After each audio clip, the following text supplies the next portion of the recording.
قطع کلامی معاف. اب چونکہ میں کچھ جسارت ایسی کروں گا، میں نے جیسے آغاز میں کہا تھا آپ ایک سیاسی فورس اور طاقت کے طور پر بھی آپ کی جماعت سامنے آئی ہے، تو پھر میں آپ سے کچھ اجازت ضرور چاہوں گا کہ کچھ سخت سوالات بھی، کچھ چپتے سوالات بھی میں آپ سے ضرور کروں. مجھے امید ہے کہ آپ ان کا خندہ پیشانی سے جواب بھی دیں گے.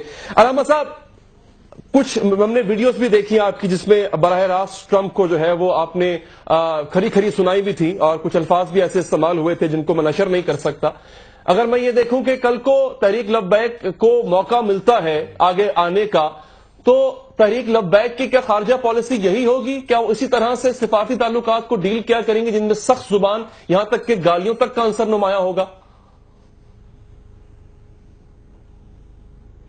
قبلہ بات یہ ہے کہ جب ہماری حکومت آئے گی نا تو پھر ہماری خارجہ پالیسی جو ہے وہ اسلام کے تابع ہوگی. اور میرے آقا و مولا نے خود بھی حکومت فرمائی ہے، چاروں خلفاء نے بھی کی ہے. بہادر شاہ ظفر تک ہمارا دبدبہ رہا ہے، خلافت عثمانیہ تک رہا ہے.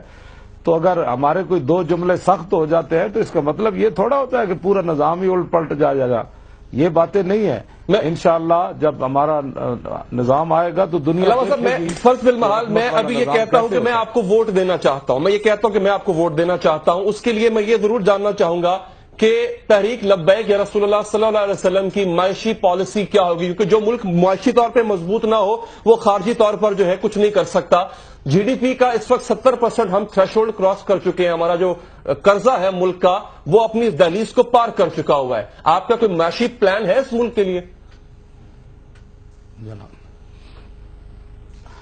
کیا بات ہے، بہت بڑا آپ نے سوال کیا. انشاءاللہ آپ کو پتہ ہونا چاہیے کہ جب اسلام آیا، عمر بن عبدالعزیز جب مسجد سے گھر گئے تھے تو آدھا اسلام نافذ ہو چکا تھا، اور ایک رات گزری تھی تو صبح تک نظام مصطفیٰ نافذ ہو چکا تھا.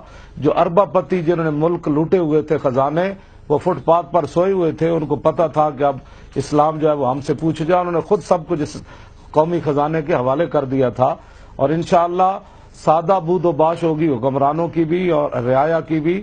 اور حکمرانوں کی جو ہے وہ 60 لاکھ گھڑی کوئی نہیں باندھے گا.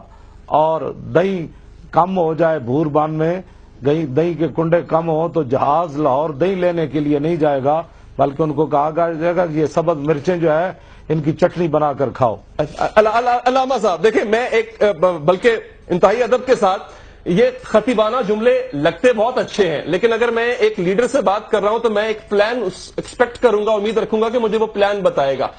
قرضے کیسے واپس کریں گے جو اس حد تک پہنچ چکے ہیں کہ آپ کا ملک دیوالیہ ہونے کے قریب ہے؟ خطیبانہ جملے تو کام نہیں آئیں گے نا سر؟ نہیں، وہاں خطیبانہ تھوڑے جملے تھے. وہاں تو اب تو حالات اس طرح کے نہیں ہیں. وہاں تو لوگ اپنے مخالفین کی قبروں کو ہڈیاں بھی نکال کر ان کے درے مارتے تھے. کیا کرتے آپ؟ اسلام بڑا ایک برکت والا نظام ہے، کوئی چل کر دیکھے تو صحیح نا. اب باتیں تو نہیں نہ صرف کرنی سی. یہ بل پاس ہونے سے اسلام تھوڑا آئے گا. یہ بل جی پاس ہوا، اب اسمبلی کے پاس جائے گا. اسمبلی اس بل کو کیا پاس کرے گی؟ جو خود کروڑوں اربوں کے قوم کے لٹیرے ہیں وہ کیا پاس کریں گے کہ اسلام آئے؟ اسلام کو انہوں نے 70 سال ڈرا کر رکھا. اسلام کی کون سی بات ہے جس پر انہوں نے عمل کیا؟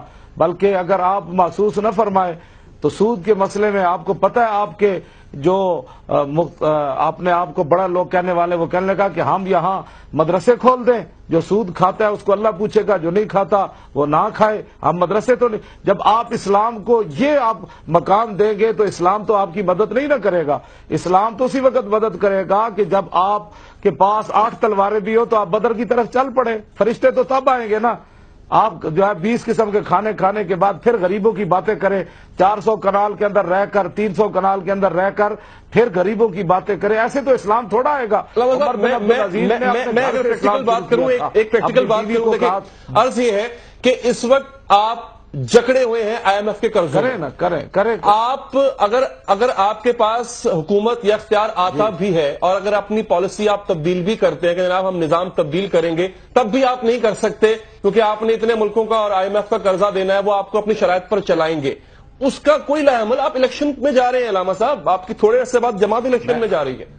میں بتا رہا ہوں نا کہ بلا میں بسم اللہ، یہ تو بڑا آپ نے پھر اہم سوال کر دیا.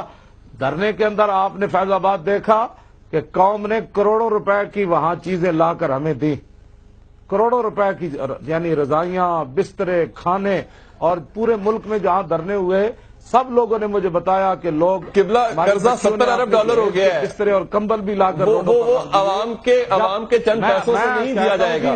70,000 بھی نہیں، کمال ہے، ہمارے پاس ایسے ایسے حضور کے غلام موجود ہیں پاکستان میں جو انشاءاللہ ایک بندہ ہی دے دے گا، لیکن ان کو پتہ ہو کہ آگے وہ ہڑپ کرنے والا نہیں ہے، ظالم نہیں ہے، لٹیرا نہیں ہے، اپنی بیٹیوں کی ایک کمپنی جو ہے وہ 10 ارب ڈالر کی بنانے والا نہیں ہے۔ تو پھر آپ دیکھیں کہ لوگ روڈوں پر بھی پیسے رکھ جائیں گے، یہ قرض ادا کریں آپ۔ قبلہ یعنی پاکستان جو ہے وہ ٹوٹل چندے پہ چلے گا، معاشی پالیسی کوئی نہیں ہوگی ہماری، چندے پہ چلے گا پاکستان۔ چندے پر نہیں چلے گا، ایسی برکات آئیں گی، ایسی حضور برکات آئیں گی اسلام کی۔ جب اب چل کمال ہے، اسلام تو خود رحمت والا نظام ہے نا، تو جب زمین وَلَوْ أَنَّهُمْ أَقَامُوا التَّوْرَاةَ وَالْإِنْجِيلَ وَمَا أُنزِلَ إِلَيْهِم مِّن رَّبِّهِمْ لَأَكَلُوا مِن فَوْقِهِمْ وَمِن تَحْتِ أَرْجُلِهِمْ۔ اللہ تعالیٰ نے فرمایا کہ اگر وہ تورات اور انجیل کا نظام قائم کرتے نا تو آسمان بھی اپنے برکت کے دروازے کھول دیتا اور زمین بھی اپنے خزانے اگل دیتی۔ تو تورات اور انجیل کے نظام سے یہ برکت ہے، تو محمد عربی کے قرآن جب آئے گا تو بتائیں آسمان کتنی برکتیں نازل کرے گا اور زمین کتنے خزانے باہر لا دے گی۔